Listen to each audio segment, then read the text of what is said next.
Nou ek wil julle storie vertel. Een oggend wat my motsie vir my moes bel. Ek kyk op my phone en ek sien is Michelle en ek vra vir Michelle, feesters moet jy optel. Maar ek tel maar toe op en ek antwoord. Al wat ek hoor, waar is sy want ek gaan loop. Ek het die lysie hier by my, moet ek alles koop. Ek sê gee gou net 'n kans, ek wil klaar hoor. Sy sê is reg, want ek staan hoeka by die bank. Vat my jou tyd, hoekom? Van die lyn is lank. Ek sê is reg en ek sit so lank my water op. Ek kyk die tyd en ek sien fokus teen die klok. Ek kan die lang maak, die god daai is nog een nok. Ek begin stress en skink so lang vir my dop. Ek gryp my tekkies, my broek, my t-shirt en my cape was vandag. Hoekom? Nie by die tyd wat ek het. Nou sy kan die kar en ek hoop die spoed gaan my red. Van as ek lang maak, nee god dan as ek prik. Ek ry wild in die straat.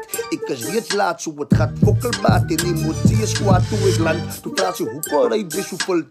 Baba, sy weet dan sy niet fokkel geduld. Maar as ek man omgestamp het, dan is het jou skuld. Moenie worry nie, so het kat gevat oor die bil. Oké, kom ons gaan nie in, ek was klaar daar. Sy vat my nou net tot by spa. Na die kaartol toe daar is ons klaar. Daar wil ek by die huis by jou pra. Want sy het kaklang gemaakt, waar wat sy? Baba, weet jy, ek het daar gepui, hier is die kaart, hier.